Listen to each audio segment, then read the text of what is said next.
Et on voulait effectivement, en invitant le professeur Grimaldi ce soir, poser en fait cette question fondamentale de qui pilote, en fait, doit piloter le système, un système de santé, et puis aussi la question du business et de la marchandisation des soins, qui évidemment est à l'avance dans tous les pays européens. La Suisse n'est pas une exception, évidemment. Donc je cède sans plus tarder la parole au professeur Grimaldi, que je remercie encore une fois d'avoir accepté de faire me déplacer.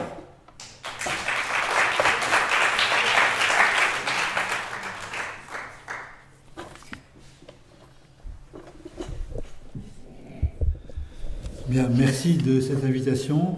Je pense que ça va, vous m'entendez bien, ça va? Oui. Je suis donc diabétologue, c'est-à-dire spécialiste de maladies chroniques. Et je vous propose de séparer en deux temps l'exposé. Les politiques sont assez convergentes, hein, mais l'histoire est différente d'un pays à l'autre.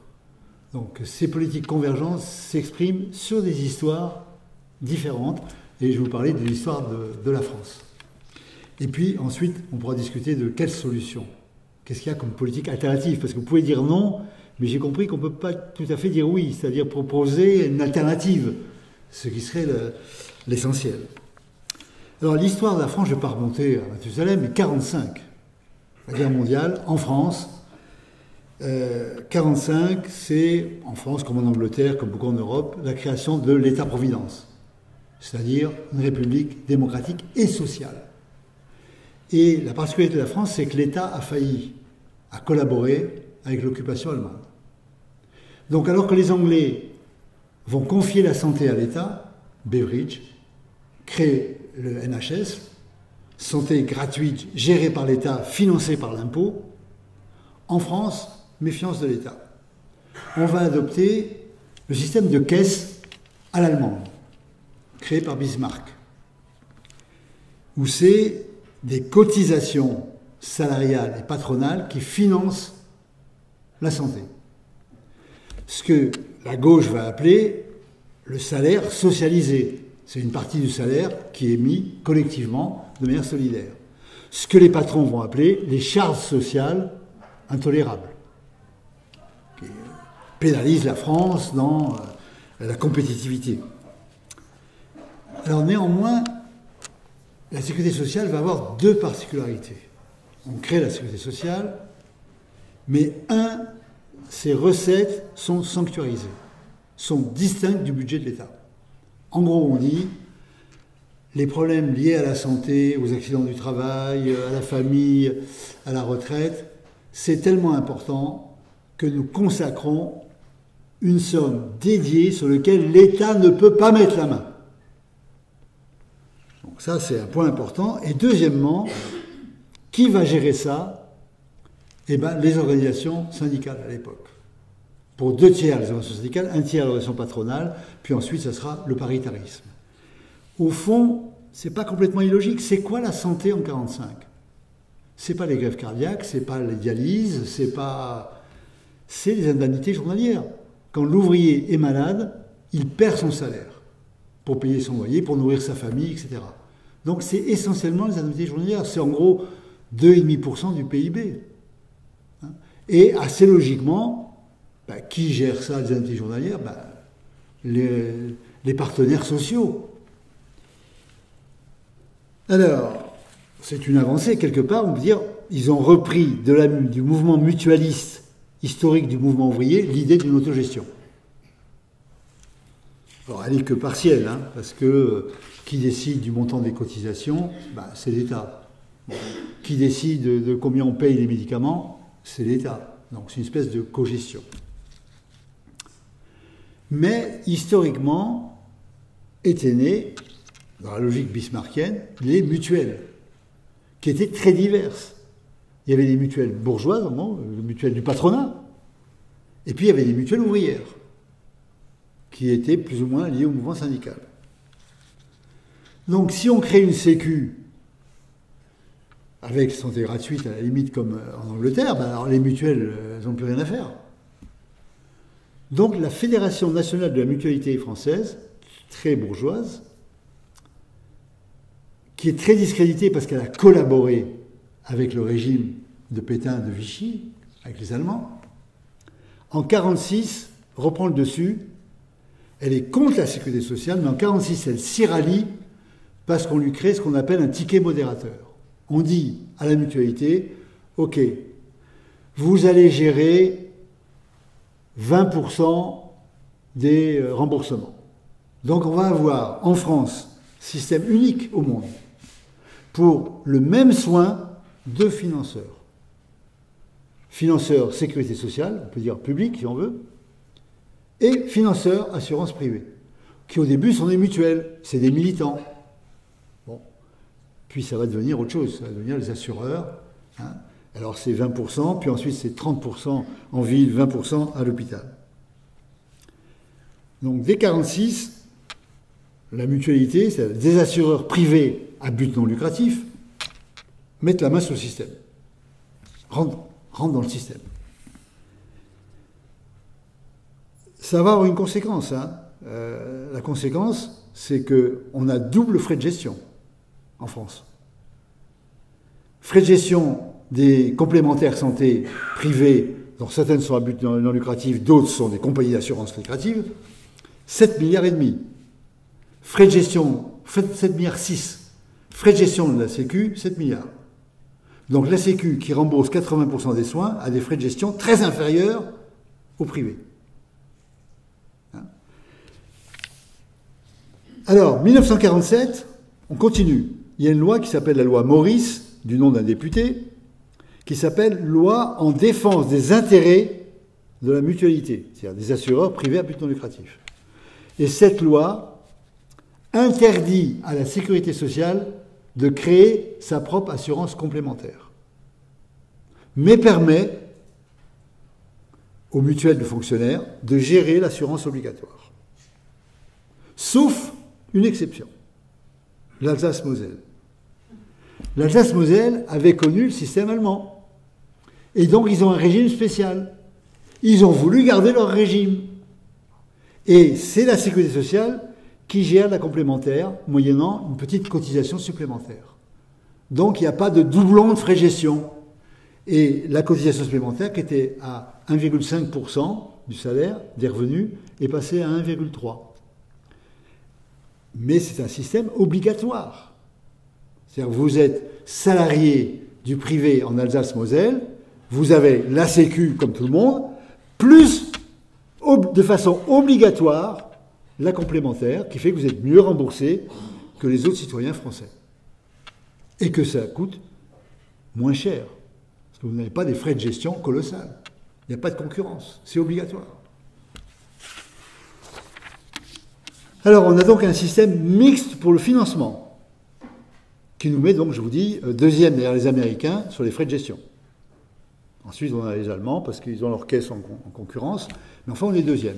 On est le double de la moyenne des pays de l'OCDE pour les frais de gestion du système de santé. Hein, en gros, les Américains sont à 9% de frais de gestion, avec leur délire d'assurance privée, leur concurrence démentielle, il n'y a qu'à atterrir dans n'importe quel aéroport américain, vous voyez, vous avez été peut-être victime d'une malpractice, les avocats, les machins, les trucs. Alors on est mixte pour le financement, on est aussi mixte pour les prestations. On a public et privé. Public, l'hôpital public, les dispensaires, qui étaient à l'origine des dispensaires municipaux qu'on appelle aujourd'hui centres de santé, la protection maternelle et infantile, la médecine scolaire, et puis on a la médecine libérale.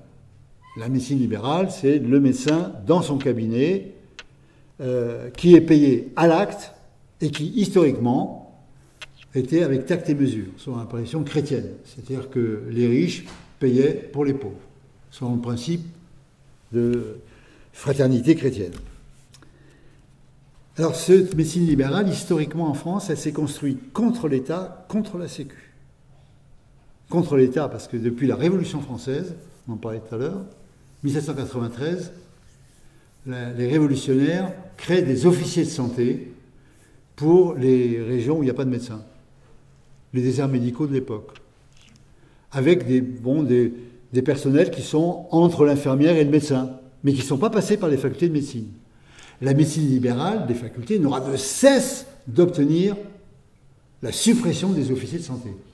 dans Madame Bovary de Flaubert, Monsieur Bovary est un officier de santé. Donc ça va être dans l'esprit, dans la culture, dans l'ADN, comme on dit aujourd'hui, de la médecine libérale, les officiers de santé. Dès qu'on parle que les infirmières vont pouvoir prescrire ou que les pharmaciens vont pouvoir prescrire, la médecine libérale dit « revoilà les officiers de santé ». Ils ne savent même pas de quoi ils parlent, mais « revoilà les officiers de santé ». C'est une hantise. Alors, la première... donc le paiement à l'âme, la liberté sur les honoraires avec tact et mesure. C'est ça le socle, auquel est venu s'ajouter la liberté d'installation. Mais dans le socle initial, c'est ça. Alors, à l'époque, il faut bien voir, c'est tellement dans l'idéologie que jusqu'à il y a quelques années, le travail en équipe est interdit par le Conseil de l'Ordre par risque de compérage.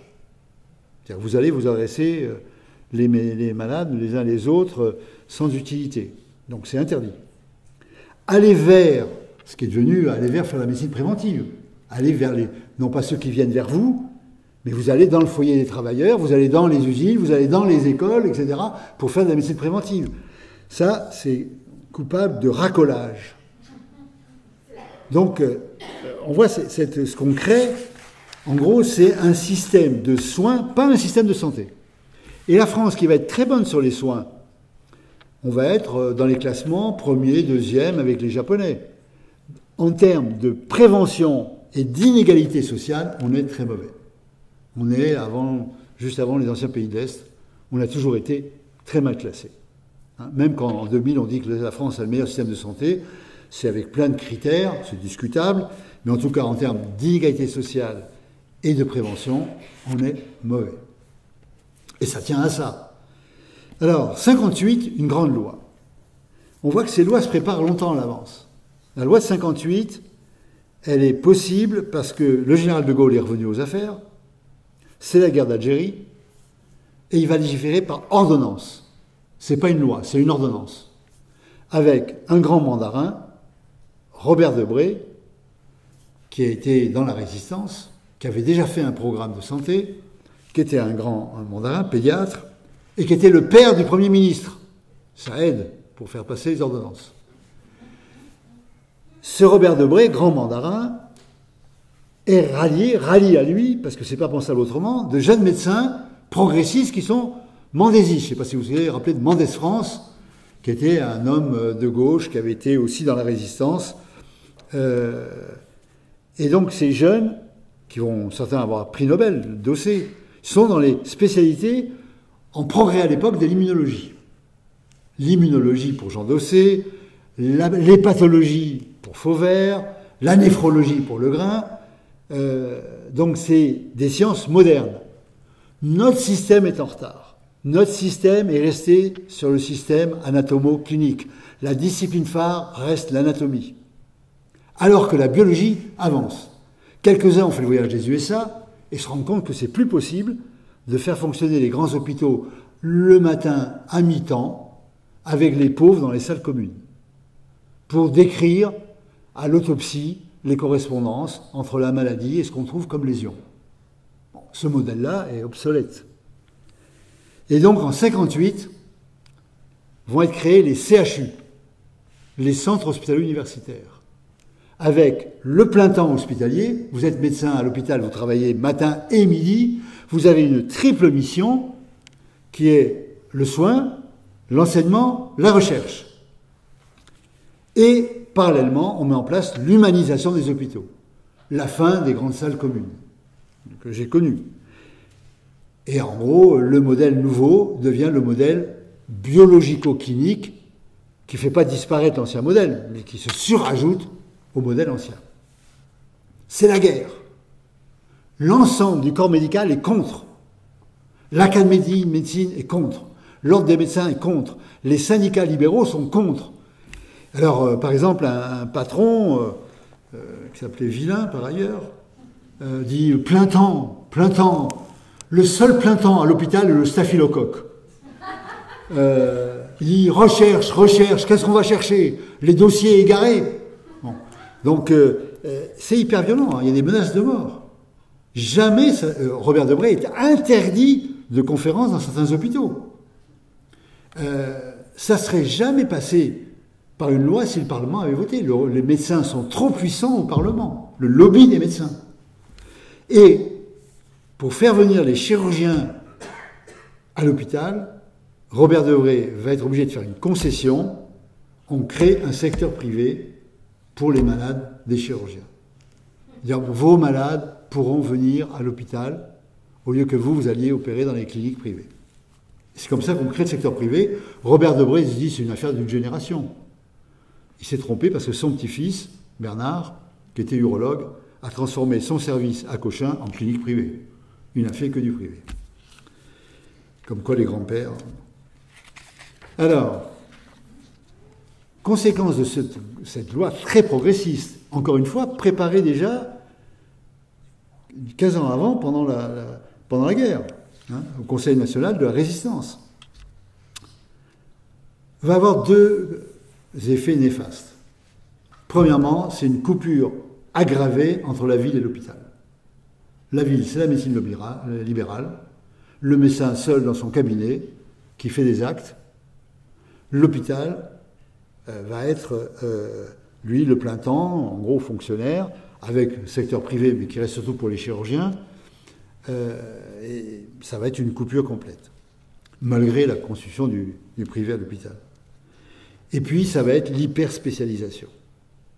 Le progrès biotechnologique, la France rattrape son retard, en oncologie, en génétique.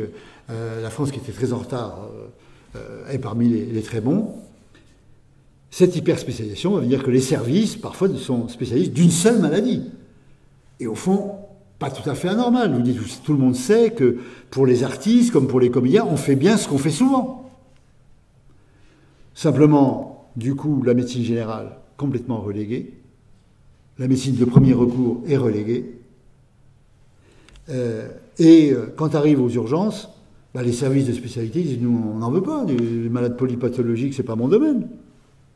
Ça va être un des facteurs de crise, que l'hôpital reçoit des urgences, dont en gros les services ne veulent pas, et la discipline qui était la discipline transversale, la médecine interne, c'est-à-dire la médecine générale hospitalière de haut niveau, entre en crise.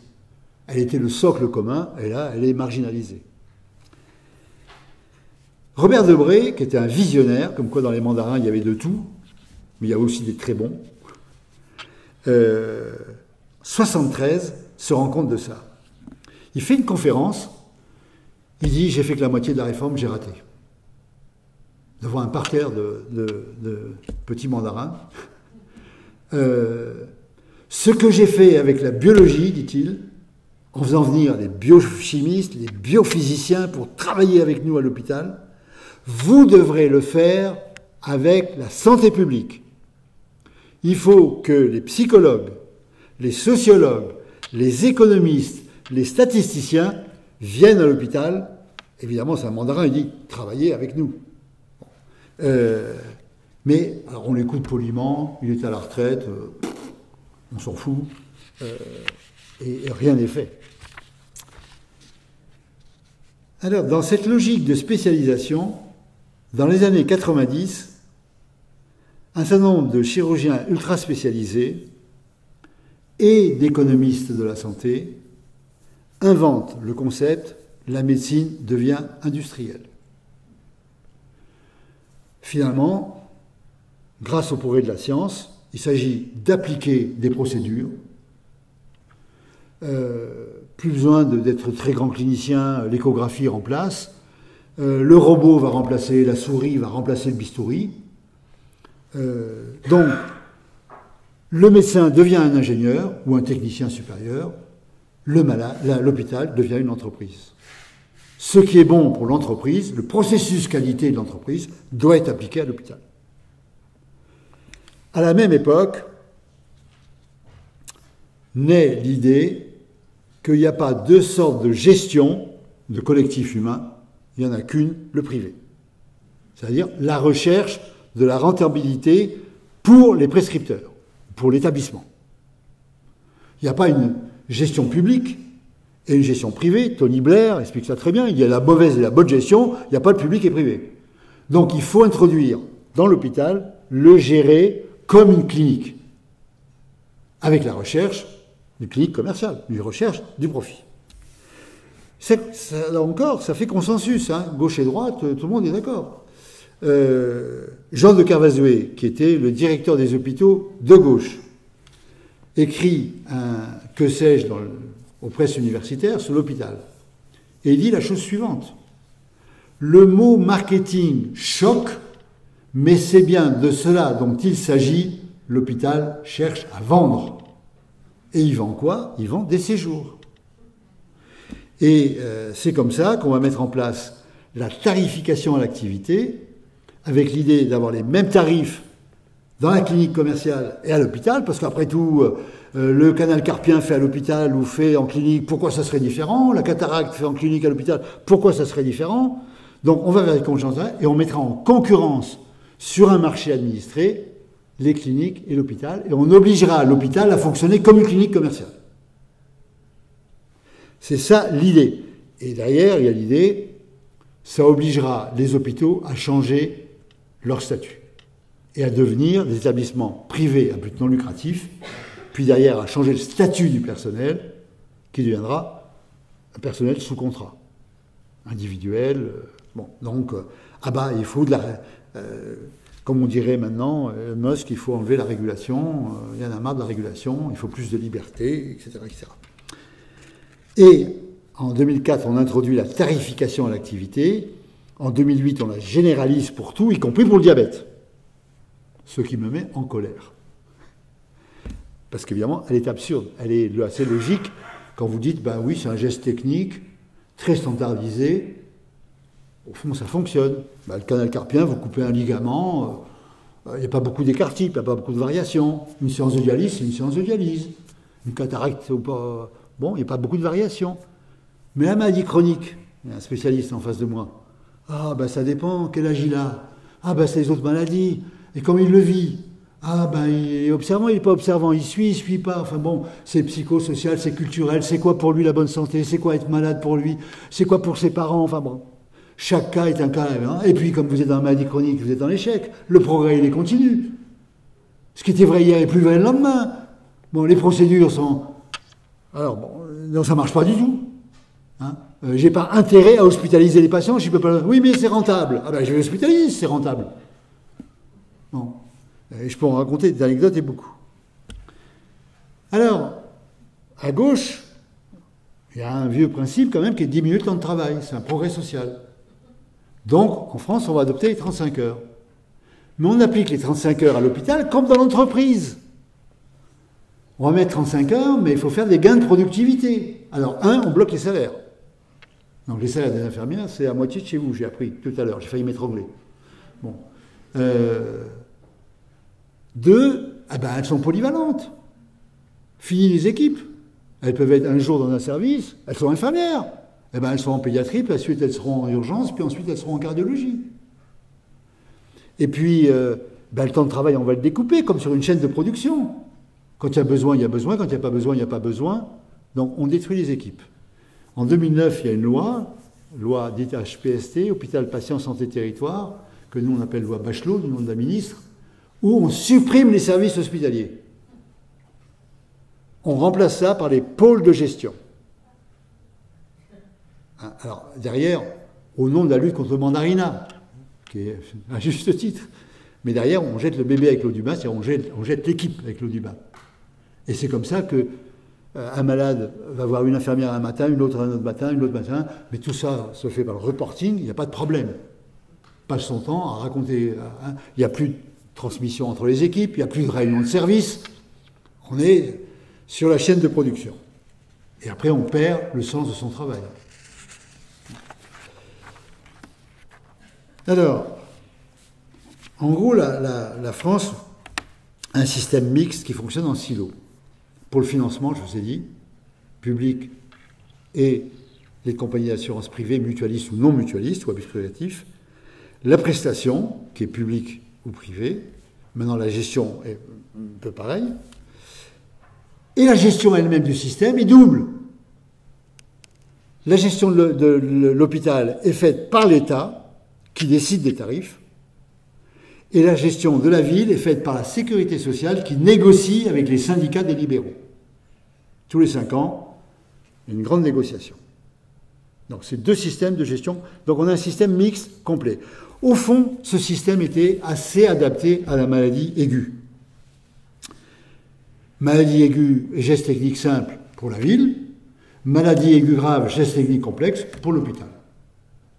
Mais ce système est complètement dysfonctionnel pour la prévention, pour les consultations, rendez-vous, les urgences, qui font la ville et l'hôpital, pour la maladie chronique, qui n'est pas séparée entre la ville et l'hôpital, qui est un continuum.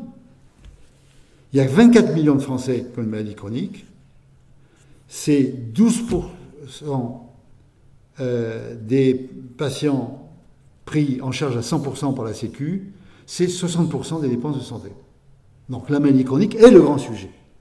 Donc on a un raisonnement complètement sur la maladie aiguë, avec un système d'adaptation, de gouvernance qui dit même c'est une médecine industrielle, technique, avec le robot, alors que le sujet devient la maladie chronique.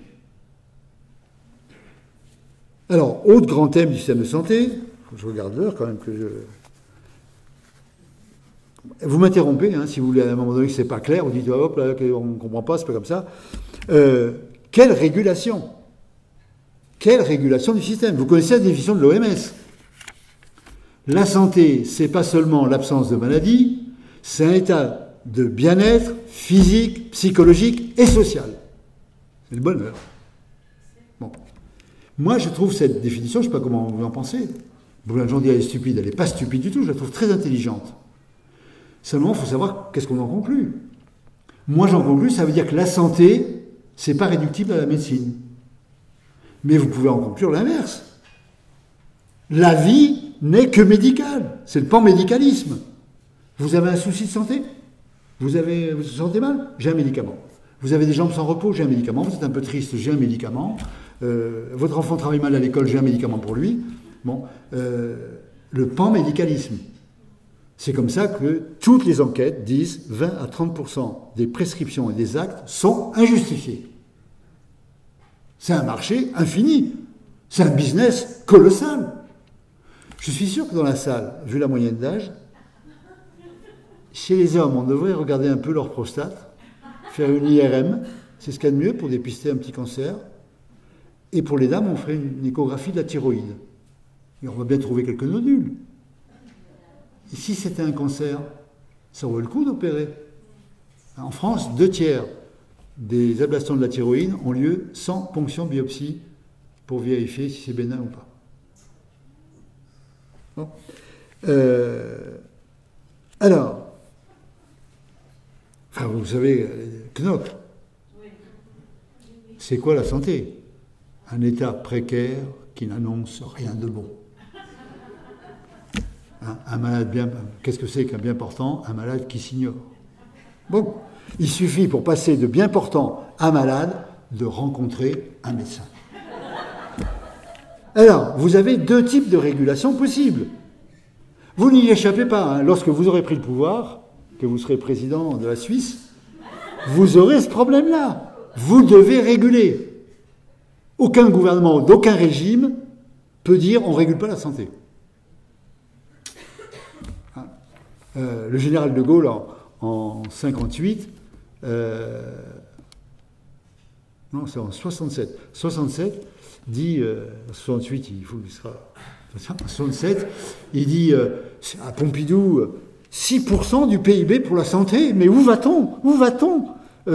Si ça continue, tout le PIB va y passer. On est à 12%.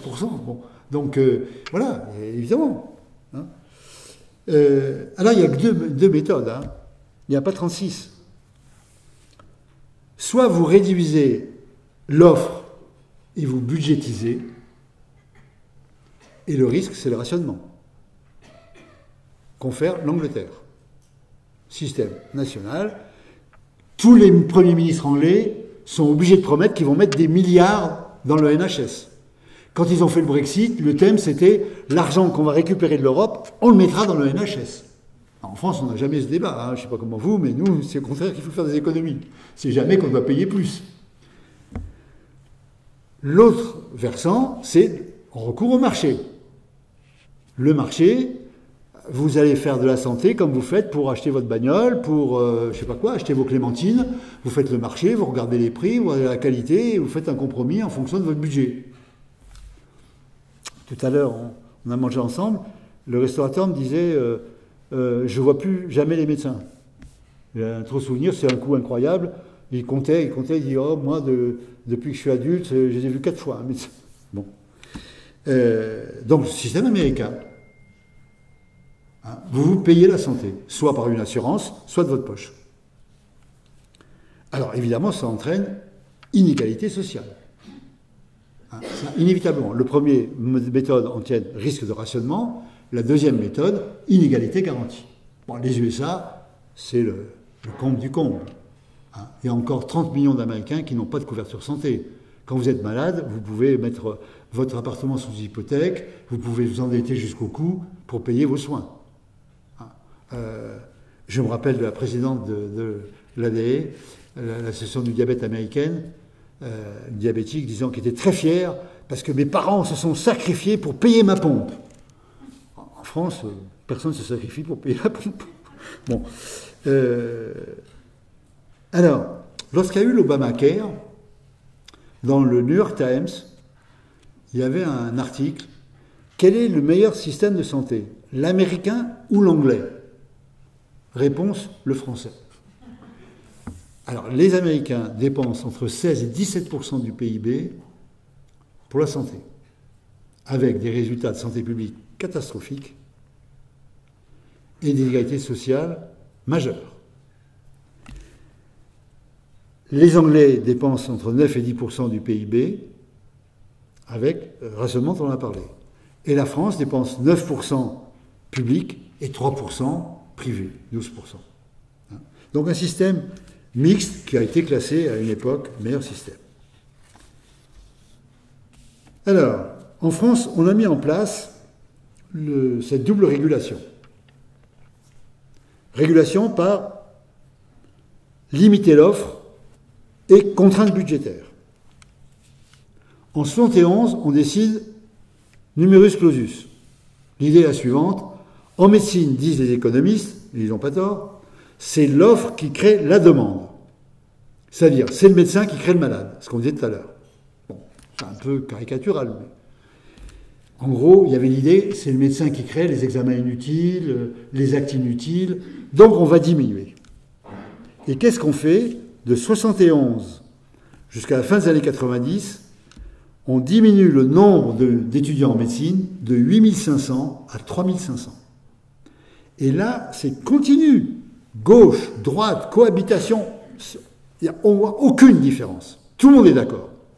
Les syndicats libéraux sont d'accord, l'ordre des médecins est d'accord, l'Académie de médecine est d'accord, les doyens sont d'accord, on diminue.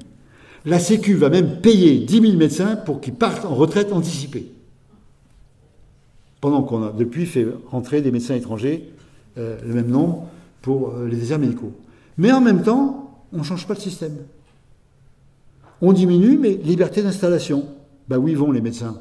Et bien moi à leur place, je ferai exactement pareil. Ils vont là où les conditions de vie sont correctes, où il y a un boulot et un lycée pour leurs gosses, un boulot pour leurs conjoints, et où plutôt il y a du soleil plutôt que de la pluie. Bon, ben donc il y a des déserts médicaux.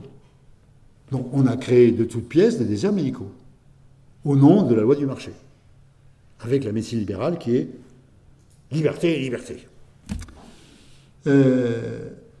Deuxième mesure du même genre, contrainte budgétaire, le gouvernement de gauche crée un budget global pour l'hôpital public. Vous avez un budget, vous ne pouvez pas le dépasser. Alors moi j'étais très content, j'avais un budget, je co-gérais le budget de mon service avec le directeur. Et j'ai l'éducation thérapeutique, je dis, super, M. Grimaldi, les infirmières cliniciennes, super, vous êtes dans les clous, allez-y, je vous suis, je vais le dire à vos collègues. Mes infirmières, elles ne sont pas là pour faire des prises de sang, examens d'urine, elles sont là pour suivre des malades, pour les éduquer avec nous. Ah, parfait, allons-y, etc. Il y a de ça des années. Hein. Sauf que les cliniques, elles, n'étaient pas sur le budget global. Alors mes collègues chirurgiens ou cardiologues Ben, eux, au mois d'octobre, ils avaient épuisé leur budget. Ils disaient quoi aux malades? Ah ben, allez en clinique, hein, nous, on n'a plus d'argent. Donc, le budget global a touché ses limites. 83. 96, ça c'est la droite, c'est Juppé, crée un budget à l'échelle nationale. L'objectif national va être voté par le Parlement. Le Parlement va dire qu'est-ce qu'on dépense pour la santé, mais comme un objectif. La santé, c'est compliqué, donc on va dire que c'est un objectif national des dépenses d'assurance maladie. Au mois d'octobre, chaque année, le Parlement vote un objectif de budget. Puis on va dérembourser des médicaments. Après la crise financière et économique 2008-2010, cet objectif de dépenses qui était chaque année dépassé, c'est un objectif, en pratique c'est dépassé. On dit, c'est fini. Ça sera un budget contraint. Comment on fait? Comment on fait en santé pour un budget contraint? Je vous pose la question. Si vous voulez être ministre demain, en Suisse, là, il faut vous débrouiller. Comment vous faites? Alors, en France, ce qu'on a dit, on a essayé. La droite avait essayé de faire ça sur les libéraux. Ça n'a pas marché du tout. En médecine libérale, c'est une négociation avec la Sécu, c'est pas gérable. Le médecin, il fait revenir le malade, vous ne pouvez pas lui dire... Alors, Juppé avait essayé, il avait dit, si vous dépassez votre budget, on vous baisse vos tarifs. Grève immédiate... Bon, demi-tour, ils ont perdu les élections, ils n'ont plus jamais ça, bon. Mais par contre, l'hôpital, il est géré par l'État. Il n'y a pas de négociation. Eh ben, on va réguler sur l'hôpital. Comment on fait? En début d'exercice, on garde 400 millions qu'on met de côté. On vous les rendra si l'objectif global n'est pas dépassé. Et puis on invente un système fantastique de péréquation tarif, volume. Si vous augmentez les activités, on vous baisse les tarifs. C'est génial. C'est-à-dire, travailler plus pour gagner moins. Alors, en 15 ans, on a augmenté l'activité de 15%, on a baissé les tarifs de 7%. Que fait un directeur d'hôpital? Quand il est à l'équilibre, il sait que si, dans la même activité, il rentre en déficit. Donc il envoie la consigne à tout le monde, augmentez l'activité. Monsieur Grimaldi, les malades, vous ne pouvez pas les hospitaliser quand même, hein, au lieu de les voir en ambulatoire, il faut rentabiliser, il faut qu'on fasse l'activité. Bon. Les salaires, il faut les bloquer. Vous dites, l'investissement, il faut le réduire. Donc on a réduit de 40% des investissements. Il y a un moment, cette histoire, ça ne va pas tenir debout. C'est l'histoire de l'écureuil sur sa roue, qui pédale pour ne pas tomber. C'est tombé. 2017, l'activité d'hospitalisation baisse. Marisol Touraine, de gauche, dit non, mais c'est une erreur de calcul. Elle baisse les activités à nouveau de 0,9%, après les avoir déjà baissé de 1% l'année d'avant. Arrive Agnès Buzyn, qui m'appelle, qui dit André, l'hôpital entreprise, c'est stupide, la TADESA, c'est stupide, on ne peut pas faire fonctionner l'hôpital comme une entreprise rentable, on va changer tout ça. Bravo Agnès. Alors, 2018, il baisse à nouveau les tarifs. L'activité a diminué, il baisse encore les tarifs. On est furieux, elle téléphone, c'est pas la peine de... parce que c'est pas elle qui décide, pas plus que Marisol Touraine, c'est le ministre de l'économie. Le ministre de la Santé en France, c'est le ministre de l'économie. On baisse encore les tarifs. Évidemment, l'affaire explose. L'affaire explose dans toutes les villes de France. Les médecins, avec les infirmières, tout le monde est dans la rue. Alors, ils avaient déjà voté le budget, ils suspendent, on va faire un plan d'urgence, Édouard Philippe, 2009 c'est la catastrophe, on réaugmente les tarifs. Et alors là, ma chère Agnès Buzyn, qui est une collègue, est devenue une politicienne, elle a cette phrase, nous réaugmentons les tarifs, c'est une première historique. En 2018, elle les a baissés de 0,5%, en 2019, elle les augmente de 0,2%, elle nous dit c'est une première historique. Et puis Macron reprend ça. L'affaire a cassé. Alors, évidemment, tout ça a été possible en même temps parce que l'État a mis la main sur la Sécu qui a été étatisée. Et je vous avais dit, la Sécu était un peu dans une logique de cogestion. C'est fini. Le directeur de la Sécu, les pouvoirs augmentés, est nommé par le gouvernement. C'est lui qui dirige. Les organisations syndicales sont là pour donner leur avis, c'est tout. Ils ne décident de rien. Donc la gouvernance de la sécurité sociale a été étatisée, et l'idée de grande solidarité, parce que quelle était la force de la sécurité sociale? La force de la sécurité sociale, c'est que vous payez en fonction de vos moyens, vous recevez en fonction de vos besoins. Donc c'est une double solidarité, des bien portants avec les malades, des riches avec les moins fortunés. Ce que ne fait absolument pas les assurances privées. Alors, c'est plus tout à fait vrai, puisque dans le financement maintenant, il y a 20% qui viennent de la TVA, c'est-à-dire d'un impôt indirect totalement injuste, socialement totalement injuste. Donc ce n'est plus du tout le salaire socialisé d'antan.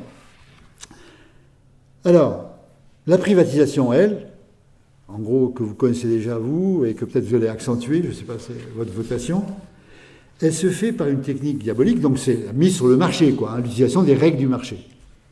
Elle se fait par la stratégie du salami. Tiens, découper en petites tranches et prendre son temps. Ne pas affronter brutalement. Parce que là, vous allez avoir une émeute.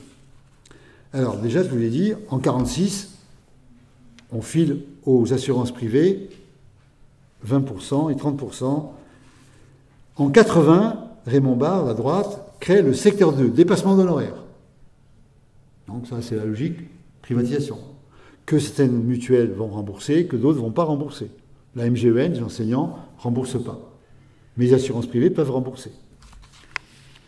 83, gauche, on crée un forfait hospitalier. Vous êtes hospitalisé, ben vous avez le logement, vous avez le lit, vous avez la nourriture, c'est normal que vous payiez. Donc on vous demande de payer une petite somme. Alors à l'époque, au début, on crée toute petite. C'était en gros l'équivalent de 2 euros. Aujourd'hui, c'est 20 euros par jour. Alors si vous avez une bonne mutuelle, elle vous paye. Mais si vous n'avez pas de bonne mutuelle, vous payez. On va créer, 2005-2008, les franchises médicales, que là, personne ne peut rembourser. Alors c'est petit. Mais là, Macron vient de décider de les doubler. On va doubler les franchises médicales. Il a dit une phrase fantastique, il a dit « c'est pas un crime ». Bon, c'est vrai que c'est pas un crime, c'est absolument pas un crime. C'est par contre démontrer une augmentation des inégalités sociales de santé. À chaque fois que vous privatisez, vous augmentez les inégalités sociales de santé. Bon, c'est-à-dire les plus pauvres diminuent leur visite chez le médecin. La gauche crée un truc incroyable. La complémentaire santé, donc privée, obligatoire d'entreprise. Alors c'est génial pour les 1 ou 2 millions d'employés qui n'avaient pas de complémentaire. Simplement, c'est contre les principes de la mutualité, parce que le grand principe de la mutualité, c'est chez nous, c'est volontaire.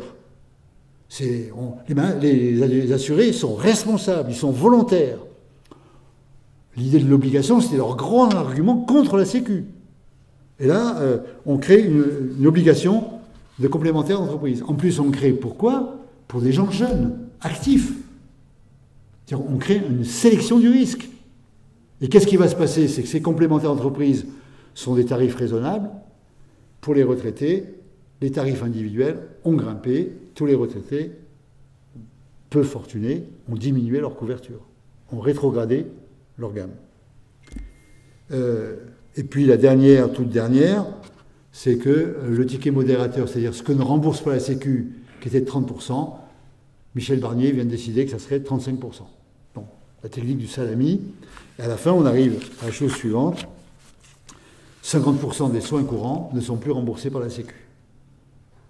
Alors, il y a un dogme libéral qui est absolument dingue. C'est la dépense publique, c'est très mal. La dépense privée, contrainte, obligée, c'est très bien. Mais pour les Français, je m'excuse, ça va être un peu plus cher. Qu'est-ce qu'ils ont gagné? Alors, on a gagné par rapport au rapport à Bruxelles. Parce que dans la colonne, c'est pas la même colonne. Mais en réalité, pour le pays, ça se coûte un peu plus cher. Hein, parce que les frais de gestion des mutuelles, c'est en moyenne 20%. Un peu plus pour les compagnies d'assurance, parce qu'en plus, elles versent des dividendes. Les frais de gestion de la Sécu, c'est moins de 5%. C'est 4%. Donc on a la démonstration qu'un organisme public est plus solidaire, plus égalitaire, plus efficient. C'est comme ça qu'on a fait une tribune avec quelques collègues pour dire, mais créons une complémentaire gérée par la Sécu. on va économiser les frais de gestion. On a l'Alsace-Moselle qui le montre. On a 2 millions de Français qui ont ça. Alors, pourquoi la concurrence en santé, ça ne marche pas? Parce que moi, je ne suis pas bon pour les bagnoles, tout ça, je ne suis pas bon. Mais quand je fais mon marché, je fais ça. Je ne sais pas ce que vous faites, vous. Je regarde les prix, je regarde la qualité. Bon, je sais que là, c'est plus cher, mais que c'est pas meilleur, etc. Je fais un choix. Et les Français raisonnent comme ça. Pourquoi en santé, la concurrence, ça ne marche pas? Greg. Vous avez idée? Bah, il y a un truc évident. C'est que quand c'est des soins urgents, il n'y a pas de concurrence. Quand vous avez l'accès à une voiture polytraumatisme, vous arrivez, vous espérez que le médecin qui vous fera un massage cardiaque, il ne vous demande pas votre avis, et vous espérez qu'il est bon. Puis s'il est mauvais, tant pis pour vous. Bon, donc c'est la première chose. Mais la chose la plus fondamentale, c'est pas ça. C'est qu'il y a un symptôme commun à toutes les maladies, et même aux gens qui se croient malades. C'est quoi ce symptôme? On m'a dit les Suisses, c'est hyper participatif, c'est pas comme en France. C'est l'angoisse. C'est évidemment l'angoisse. C'est pour ça que nous, médecins, on prête le serment de ne pas en abuser. C'est pour ça qu'on est une profession assermentée. On est dans une asymétrie cognitive, de savoir-faire, etc., mais qui est réduite par les nouvelles techniques de communication, par l'éducation thérapeutique, par la formation. Mais l'angoisse émotionnelle, quand vous êtes face à l'oncologue qui vous dit que c'est ça la bonne chimiothérapie, ou s'il vous dit que votre nodule, il faut mieux l'enlever, vous savez, bon. Donc, ça, c'est le point fondamental. Je vais vous raconter une anecdote qui illustre ça.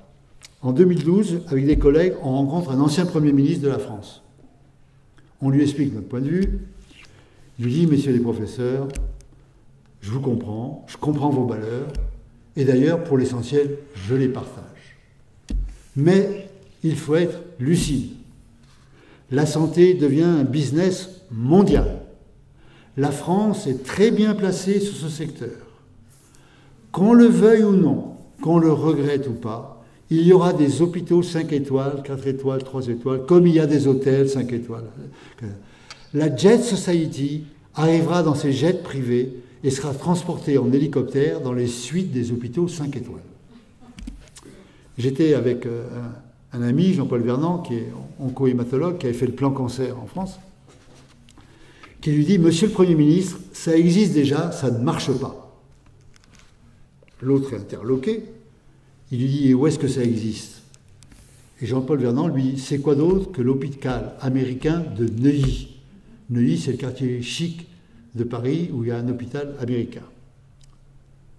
Alors l'autre devient pâle, il dit « Ah bon, je dois m'y faire opérer dans 15 jours. »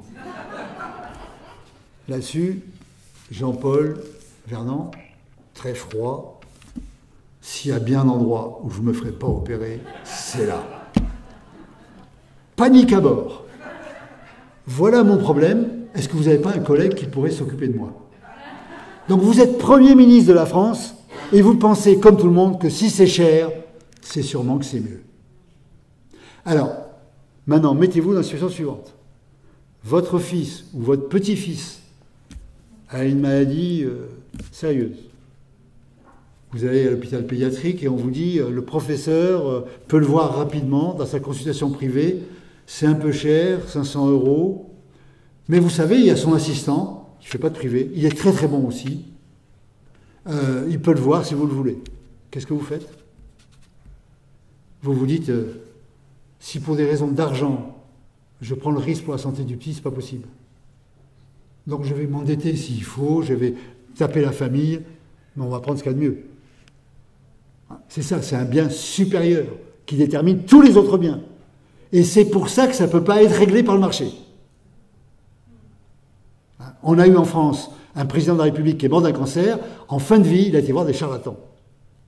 Et les médecins n'échappent pas à cette loi. Quand eux-mêmes sont malades. Quand eux-mêmes sont malades.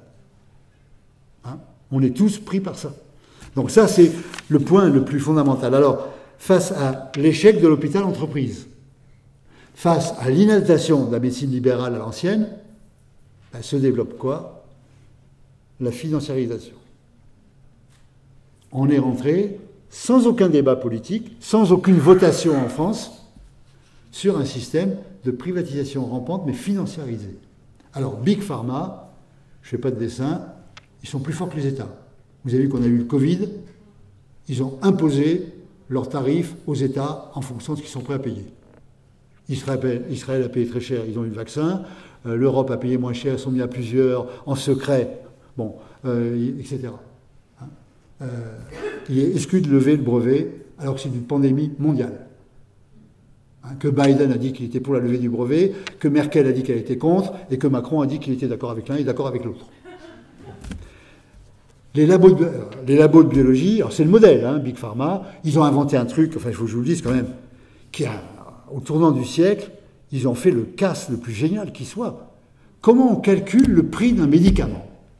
Historiquement, on disait quel est le coût de recherche, production, développement, en sachant que la recherche n'aboutit pas toujours, et puis il faut des dividendes pour les actionnaires raisonnables. C'est comme ça qu'on a calculé le prix de la pénicilline, des antibiotiques, de l'insuline. Au tournant du siècle, ils inventent un truc génial, les anglo-saxons avec les labos. On va payer les médicaments en fonction de l'amélioration du service médical rendu. Je ne sais pas si vous voyez ce que ça veut dire. C'est comme si vous faites le plombier chez vous, vous avez une fuite d'eau, et il vous fait le tarif, non pas en fonction de son prix de déplacement, de son temps de travail, de ce qu'il a mis comme pièce, mais en fonction des dégâts des eaux qu'il vous a permis d'éviter sur plusieurs années, s'il n'avait pas réparé. Ah ben c'est génial! Le Solvadi, médicament, Sofosbuvir, qui guérit l'hépatite C. Coût de production, moins de 200 €. Vendu aux USA pour une cure, 71 000 $. En France, 41 000. En Égypte, 700 $. Ben oui. Grâce à ce médicament, plus de cirrhose du foie, plus de cancer du foie, plus de greffe du foie, plus d'hémorragie digestive, de porte-à-cave. Ouh là là, je vous fais gagner beaucoup d'argent. Mais gagnant-gagnant. Moitié-moitié. 41 000 €. Alors, 41 000 en France parce que la France est prête à payer 40 000, 700 en Égypte parce qu'ils ont beaucoup d'hépatite C et qu'ils n'ont pas beaucoup d'argent. Donc l'industrie impose ses prix. Comme elle a imposé ses prix pour le vaccin. Et les États capitulent. Au mieux, ils font comme la France. Ils freinent, mais bon. Hein. D'autant que chaque pays défend son entreprise. Hein. Les Allemands défendent Bayer, la France défend Sanofi. Bon. La biologie en France est passée dans les chaînes internationales.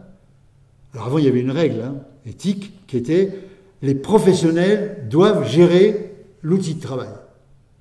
Grâce à l'Europe, ils ont contourné, et maintenant c'est les fonds de pension. Donc on a les fonds de pension, fonds souverains, fonds d'investissement qui possèdent tout ça. Et qui possèdent, alors c'est des fonds du Koweït, c'est des fonds des Émirats, c'est des fonds américains, qui rachètent, qui restructurent. Les cliniques chirurgicales, en France, il y a 4 groupes qui ont plus de 50% de la chirurgie qui rachètent tout. Dès que les chirurgiens partent en retraite, on rachète. Maintenant, ils sont en train de racheter les centres de radiologie. Quand le radiologue part à la retraite, ça coûte très cher, d'autant que la modernisation fout des investissements. On emprunte en banque, on joue avec l'argent. Il n'y a pas besoin de connaître la profession de santé. Alors, pour que ce soit rentable, on vire les soignants de la gestion. Ils sont embauchés sous contrat, individuel, en fonction de leur rentabilité. L'orthopédiste, ça rapporte gros, plus que le chirurgien vasculaire. Hein, bon, donc l'orthopédiste, il est bien payé. Maintenant, ils veulent créer des centres de médecine générale, de premier recours, qui seront liés à leurs cliniques, ce qui permet de créer des filières de soins, des réseaux de soins. Et vous rentrez dans le réseau de soins. Vous êtes chez Ramsay ou Elsan, et vous avez le médecin traitant, et vous avez, voilà, la médecine est incapable de répondre, la médecine libérale, la médecine hospitalière, eux vont répondre. Vous avez maintenant des centres pour les consultations sans rendez-vous et sans lendemain. Donc, on vous fait l'ordonnance, on vous fait un pansement, mais surtout pas, on n'empiète pas sur la médecine libérale, et on aide les urgences. Il y a les centres d'optique et de dentaire qui font marcher la planche à billets au tarif Sécu. Mais on fait plein d'examens inutiles. Alors la Sécu a été obligée de déconventionner un certain nombre de ces centres. Et vous avez les plateformes de télémédecine. Vous avez même eu une plateforme qui vous faisait des arrêts de travail sur direct. Hein, vous téléphonez pour un arrêt de travail. Tout ça sans débat. Voilà, je propose... après, il faudrait discuter de ce qu'on va faire la prochaine votation. C'est-à-dire, quelle solution alternative? Mais peut-être qu'il faut d'abord qu'on puisse poser des questions, discuter. Autrement, je vais vous prendre encore trop de temps. Parce que je suis bavard. Questions, commentaires. Et après, il y en a encore pour 2 heures et demie pour vous dire comment on reconstruit un système de santé. Oui, allez-y. J'ai une question. Vous avez dit que les médecins en France, la médecine libérale est syndiquée? Ah oui, la médecine libérale est remplie de syndicats. Alors à chaque fois qu'il y a une scission, c'est plus libéral que le précédent. On avait une grande confédération syndicale qui représentait les médecins libéraux, la CSMF, qui était plutôt à gauche. Et en 1971, elle obtient, pour la première fois, de signer une convention nationale avec les tarifs de la Sécu. Donc c'est progressiste quand même. Ça veut dire, quelque part, ils sont activité libérale, c'est-à-dire ils décident de leur temps de travail, ils sont dans leur cabinet, mais c'est la Sécu qui les paye. À ce moment-là, scission. Contre la Convention, la Fédération des médecins de France. Mais en 80, on crée les dépassements d'honoraires.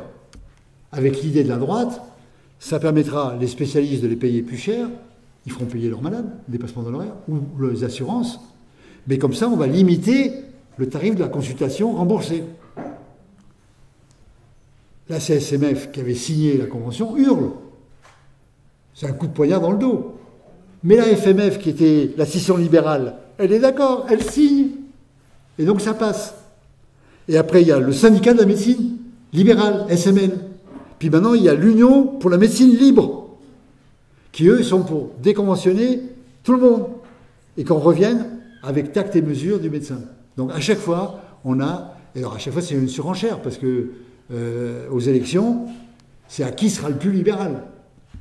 Hein, et maintenant, tous ces syndicats libéraux défendent... Alors, il y a un syndicat le plus progressiste de généralistes, qui a fait scission, MG France, qui est un syndicat de généralistes.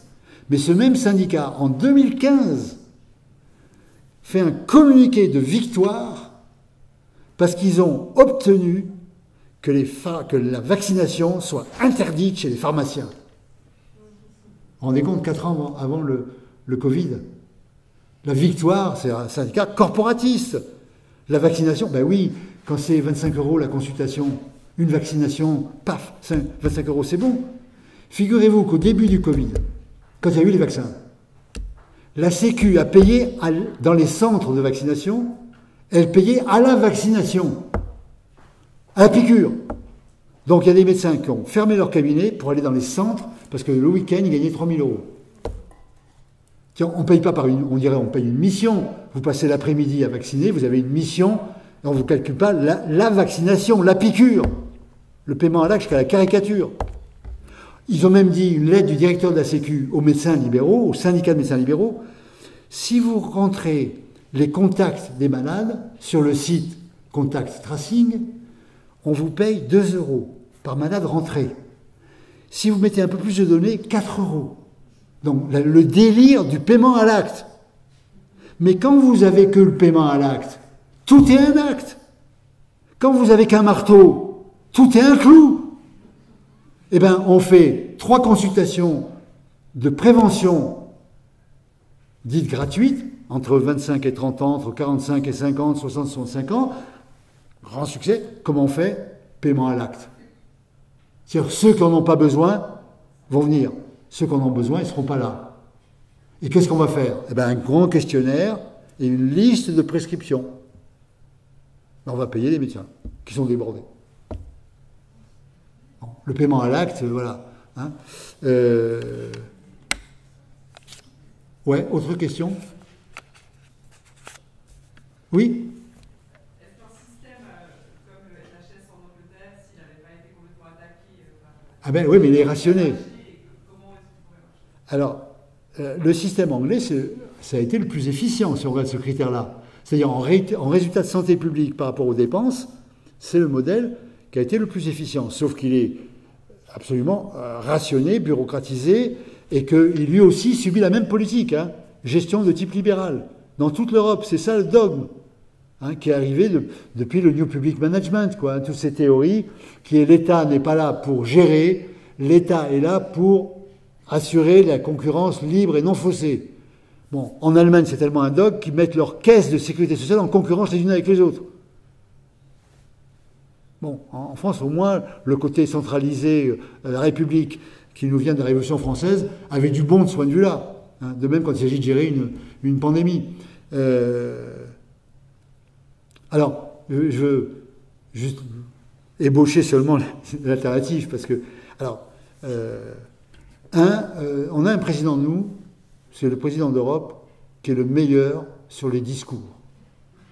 En termes de discours, il est super.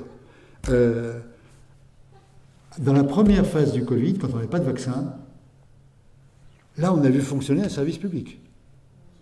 On a vu tous les soignants, sans compétition, sans concurrence, uniquement de compétences, au service des patients. Et les gestionnaires, au service des soignants. Il n'y avait pas de dépassement d'honoraires. Le privé était réquisitionné, fonctionnait comme le public. Il n'y avait pas d'activités, d'actes inutiles. On manquait de tout. Même le curare, on n'en avait pas assez. Il n'y avait plus de tarification à l'activité, il n'y avait plus de budget contraint. On a vu un service public. Et la population applaudissait tous les soirs. Au balcon, les soignants, lesquels trouvaient qu'enfin leur métier avait un sens. Et le président, quand l'État-providence n'est pas une charge, mais une chance, quand le destin frappe. Merveilleux. Il est des biens supérieurs et des services qui doivent être placés hors des lois du marché. Fantastique. Il faudra prendre des décisions de rupture, je les assumerai. Nous devrons nous réinventer, moi le premier. Fantastique, il a tout compris. Et puis, arrivent les élections présidentielles, plus un mot. On a pu avoir des élections présidentielles où on n'a pas discuté un mot sur les leçons du Covid. Donc, alors, je vous donne quelques pistes et puis après vous débrouillerez pour la Suisse. Hein. Moi, je ne peux pas tout faire pour vous. Il faut comprendre aujourd'hui qu'il y a 4 médecines. Il n'y a pas une médecine, il y a 4 médecines. C'est quoi ces 4 médecines ?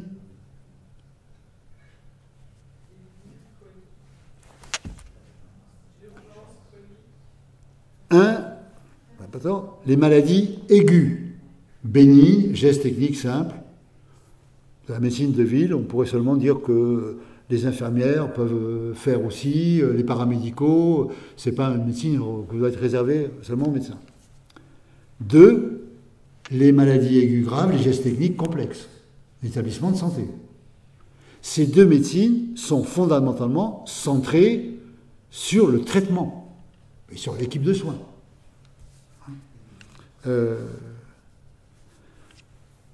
En gros, il faut mieux que le médecin vous explique ce qu'il fait. Enfin, le tout, c'est qu'il fasse un bon traitement, quoi.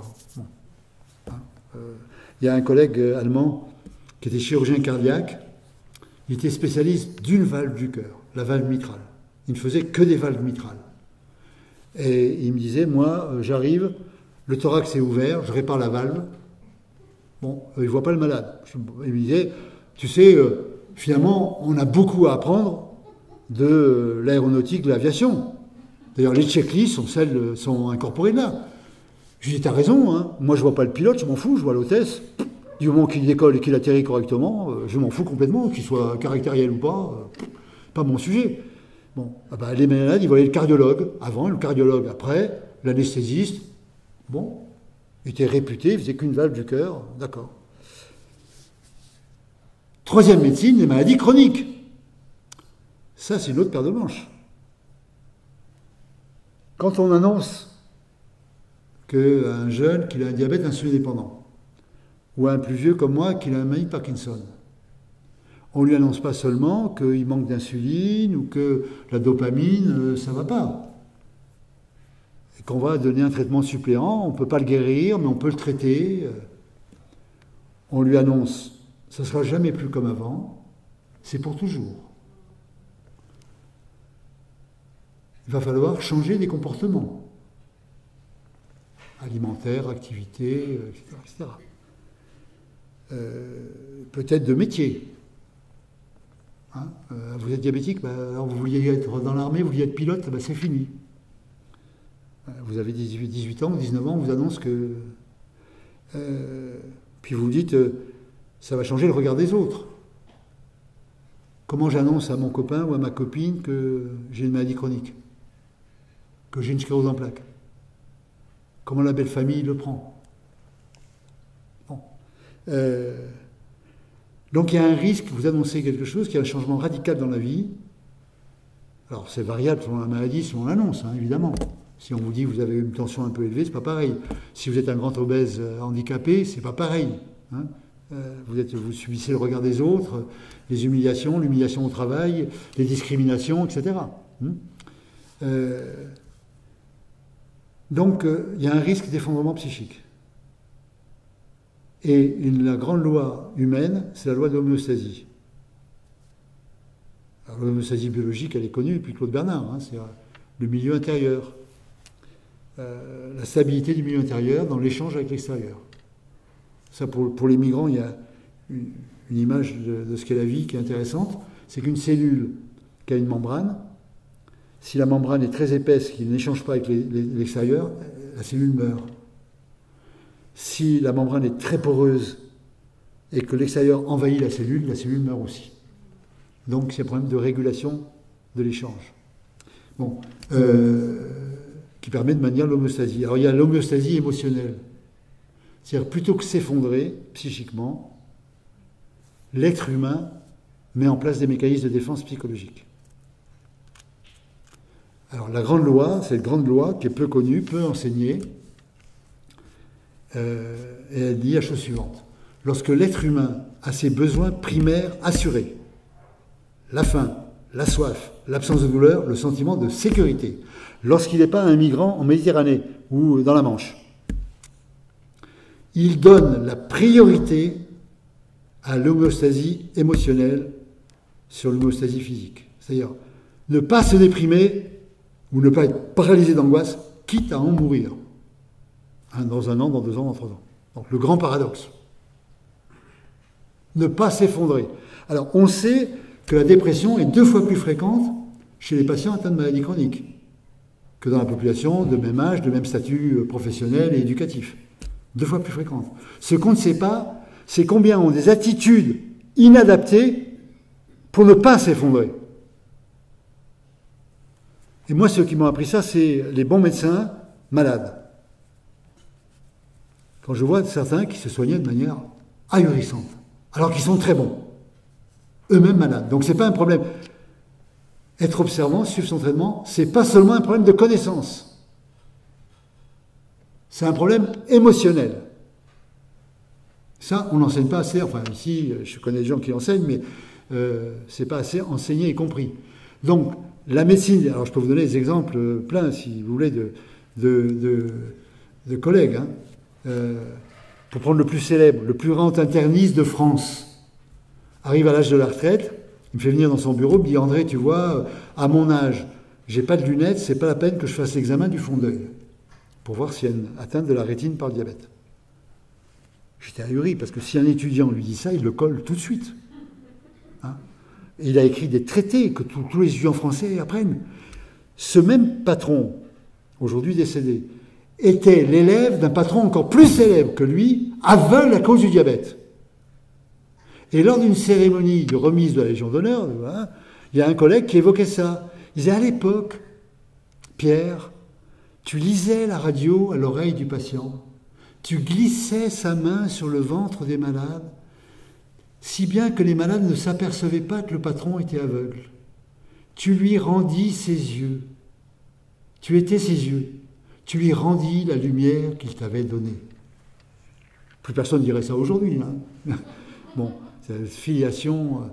Mais alors, celui qui était les yeux du patron aveugle à cause du diabète me dit c'est pas la peine que je fasse le fondé. Et j'en ai une série comme ça, je peux vous le faire très longue. Donc la maladie chronique, le modèle, c'est une médecine de la personne. Pas seulement biotechnologique, mais psychologique, sociale, culturelle. Ici, vous êtes bien placé à Genève parce qu'il y a eu le fondateur de l'éducation thérapeutique qui a expliqué tout ça. Et quand il était diabétologue, il a fait venir pour travailler avec lui un spécialiste de l'éducation et une psychologue. Je ne suis pas formé pour faire ça. Puis il y a un des élèves qui est en face de moi. Et puis la quatrième médecine, c'est la médecine des populations, c'est la santé publique. Maintenir les populations en bonne santé. Alors, ces quatre médecines, alors les deux dernières, elles ont en commun la prévention et la lutte contre les inégalités sociales de santé. Ces quatre médecines, ce n'est pas les mêmes rapports entre le médecin et le malade. Ce n'est pas les mêmes rapports entre le médecin et les paramédicaux. Ça ne peut pas être le même mode d'organisation, ce n'est pas le même mode de financement. Mais on fait tout rentrer dans le modèle libéral, néolibéral, d'une maladie aiguë, technique. Bon, voilà. Donc on peut partir de là. Et puis ensuite, un système de santé qui fonctionne bien, c'est un système intégré. Ville-hôpital. Et puis, alors, dernier mot, alors, j'ai une liste complète sur la démocratie sanitaire. C'est-à-dire, un tel système doit être géré avec des représentants de l'État, des représentants des professionnels, des représentants des usagers, au niveau national, régional et local.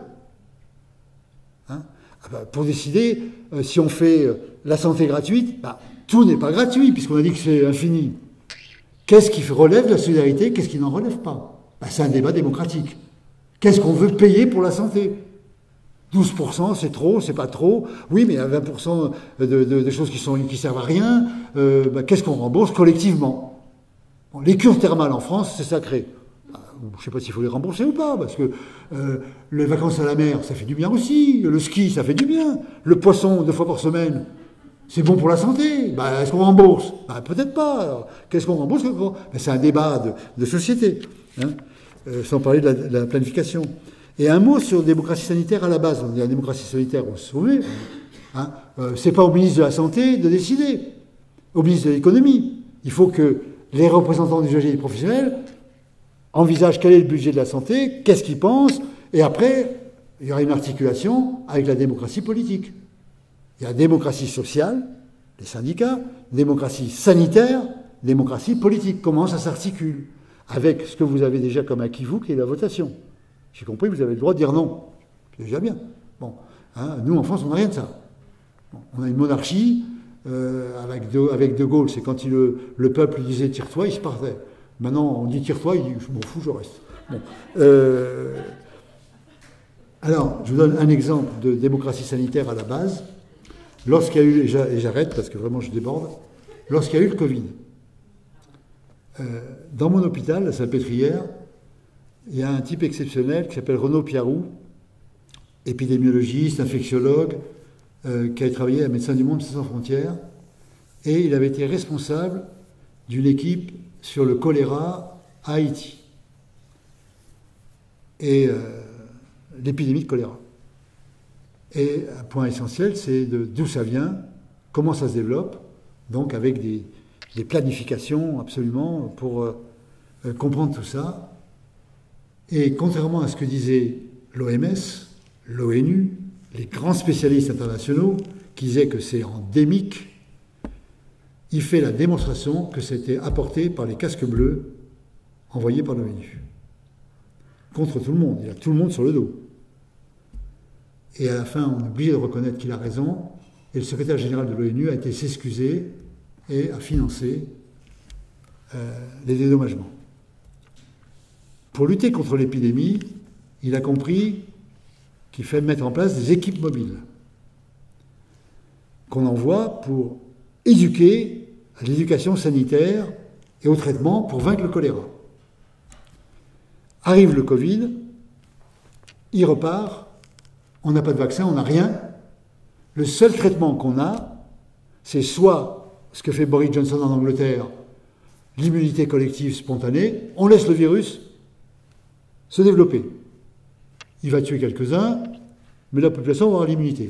C'était un échec complet. Paradoxe pour l'Angleterre qui a une tradition d'épidémiologie. Échec complet. Un certain nombre de pays, bon, la stratégie, c'est tester, tracer, isoler.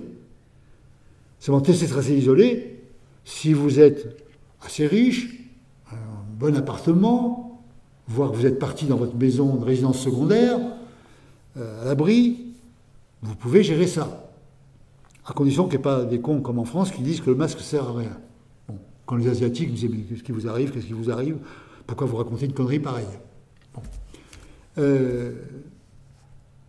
Alors lui, il comprend que ça va être difficile et il met en place des équipes mobiles, mixtes, avec soit un étudiant en santé, soit un professionnel de santé, et quelqu'un de la société civile, travailleur social ou ayant du temps et prêt à disposer à aider, parce qu'il y a une volonté dans les crises, c'est d'agir, hein, pas seulement de subir, d'agir. Donc il recrute, y compris des hôtesses de l'air, des stewards, les avions étaient au sol, il les forme, il obtient des accords avec les hôtels pour donner des chambres gratuites pour que les gens puissent s'isoler, il obtient des accords pour obtenir des repas qu'on va livrer à domicile, et il fait des équipes mobiles. La ville de Paris est d'accord, la région de Paris est d'accord, droite, gauche, ça avance. Donc fantastique, c'est la démocratie sanitaire à la base. On mobilise la population pour participer à la lutte pour tester, tracer, isoler. Oh là là, la bureaucratie dit, qu'est-ce que c'est que cette histoire ? Des bénévoles ? C'est inadmissible, on n'en veut pas. La médecine libérale, comment ? C'est notre boulot. Vous n'allez pas vous mettre à notre place. Alors, il est évidemment, tout ça est repris en garde par la direction de la science publique des hôpitaux de Paris, ça se développe, ça va à la présidence de la République, ça arrive chez Castex, qui allait devenir Premier ministre, qui était en charge de préparer le déconfinement, et dans la bouche du Premier ministre, les équipes mobiles deviennent des brigades d'intervention. Déjà, le terme change un tout petit peu. Lesquelles brigades n'auront jamais lieu, se transformeront en coups de fil des fonctionnaires de la sécurité sociale. Je vous recommande l'efficacité du coup de fil passé de Paris pour la Guyane ou la Guadeloupe. Bon. Ce qui va être une catastrophe. Alors en France, on a eu un bilan qu'on n'a pas tiré. D'une part que la vaccination a été massivement rejetée dans les tom-toms et que le département le plus jeune de France, c'est-à-dire Saint-Denis, 93, c'est là qu'il y a eu le plus de morts. Une maladie qui touchait essentiellement les vieux, enfin qui tuait essentiellement les vieux. Parce que quand vous êtes dans Seine-Saint-Denis, dans une famille pauvre, avec 3 pièces où il y a 8 personnes, que vous êtes travailleur de première ligne, vous ne pouvez pas tester, tracer, isoler. Hein ? Et que si on fait de la santé publique, vous comprenez que les vaccins, on ne donne pas la dose de vaccin en fonction de l'âge de la population. C'est-à-dire dans le 75, dans Paris, intramuros, et qu'on comprend que c'est dans la banlieue qu'il faut donner les vaccins en priorité. Hein ? Voilà. Donc la démocratie sanitaire, c'est aussi le développement d'une médecine communautaire, d'une autre pratique de la médecine. Je ne développe pas, mais on a un programme alternatif, donc c'est désolant parce que avec les mêmes dépenses de santé, on peut faire beaucoup mieux.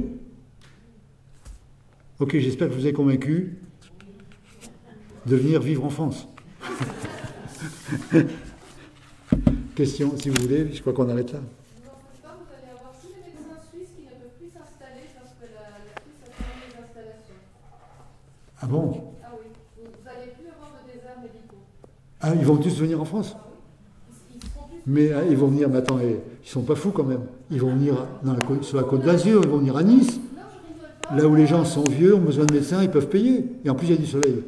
Ils vont pas aller dans un désert médical, enfin, ils sont suicidaires. Moi, je ne reproche pas aux médecins libéraux, vous êtes un statut. Vous n'allez pas aller dans un désert médical.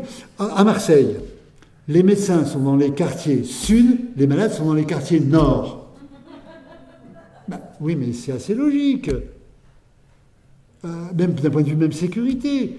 Qu'est-ce qu'il faut faire ? Il faut que l'hôpital universitaire de Marseille crée des centres de santé dans les quartiers nord, où les équipes vont à l'hôpital là, sont détachées peuvent rester 1 an, 2 ans ou plus s'ils sont contents, s'ils font la médecine communautaire, qui est une médecine géniale, parce que moi j'ai des collègues qui travaillent dans le 93 avec 20 communautés différentes et qui sont éclatés et qui ont des jeunes qui viennent. C'est pas un hasard si les jeunes veulent aller dans le Médecins sans frontières, mais on leur donne pas des outils d'un cabinet où tu te démerdes, où tu vas gérer avec le paiement à l'acte, dans une ambiance qui n'est pas la tienne. Bon, moi j'irai pas. Donc je ne leur jette pas la pierre. C'est un autre système. Par contre, il y a 3 centres de santé qui ont été créés dans les quartiers nord par l'hôpital, le CHU de Marseille. Bon, et après, ils pourront, le médecin, faire une carrière hospitalière, ou revenir, ou rester là s'il est content, etc. Bon, comme l'enseignant qui commence sa carrière à un endroit, il dira, j'ai une expérience fantastique. Pas que lui, tu vas passer ta vie là. Ben non, je ne vais pas passer ma vie là. Donc, c'est pas du tout une accusation du médecin individuel, c'est un système.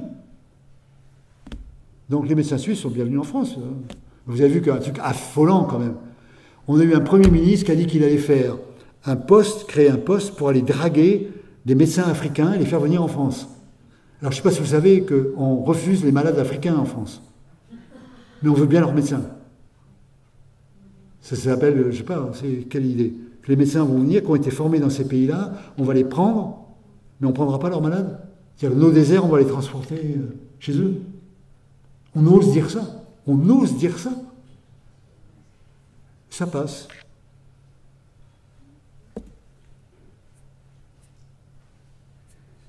Oui. Je me pose tout à l'heure, quand vous avez parlé de démocratie, vous dites que c'est tripartite, État financier et citoyen. Comment est-ce qu'on définit les besoins de santé? Le risque n'est-il pas en fait d'avoir des querelles entre les différents corps de métier? Ah ouais, ça vous avez complètement raison. La démocratie, c'est la querelle. La démocratie, c'est l'art de gérer la querelle. S'il n'y a pas de querelle, c'est qu'il n'y a pas de démocratie. Par exemple, en URSS, il semble qu'il n'y ait pas beaucoup de querelles. Ni en Chine. Donc, la question que vous posez, c'est comment gérer la querelle. Hein? Parce que, par exemple, en France, actuellement, on a augmenté le tarif des consultations de 26 € à 30. 3 milliards. Du coup, on rembourse moins les patients. Donc, tout le monde est d'accord pour que les patients payent plus et on paye les médecins. Bon.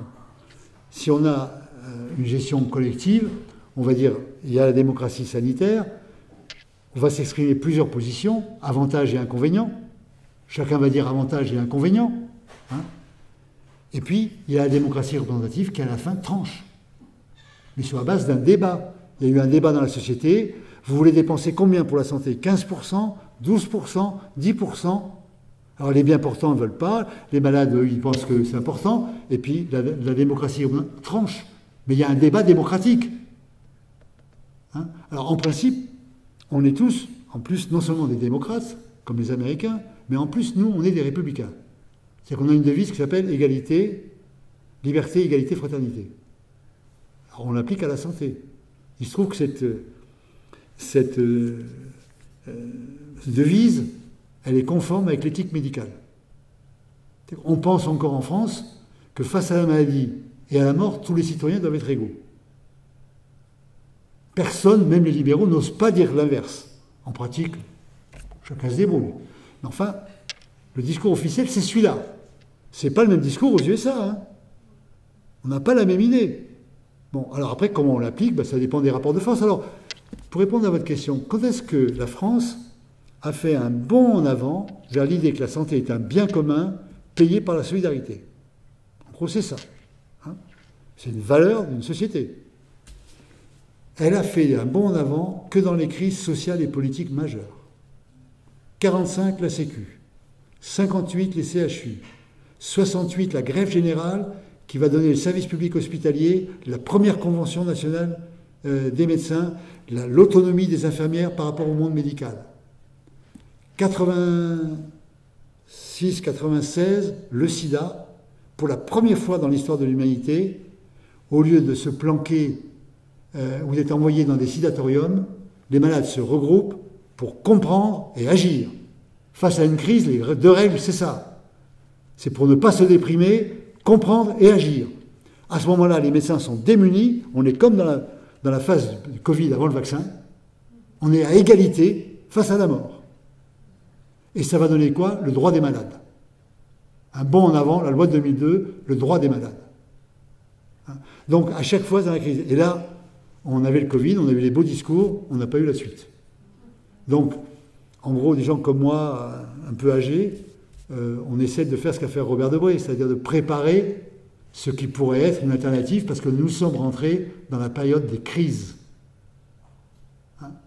La crise climatique, on n'en parle pas, mais ce sera aussi une crise sanitaire et une crise politique. On est rentré dans la période des crises, ce n'est pas une parenthèse. Le Covid a introduit une nouvelle période, dont l'élection de Trump en est un autre exemple, enfin, etc., etc. Bon, et ce qui va arriver sur l'écologie également. Donc, l'idée de... Soit on aura... Vous savez, c'est comme un incendie. Après l'incendie, peut pousser des roses ou des ronces. Alors, essayons de préparer ensemble les roses. Donc oui, vous avez raison, c'est comment gérer les querelles. Et l'articulation, c'est que le dernier mot appartient à la démocratie politique. De gauche ou de droite ou du centre. Marseillaise.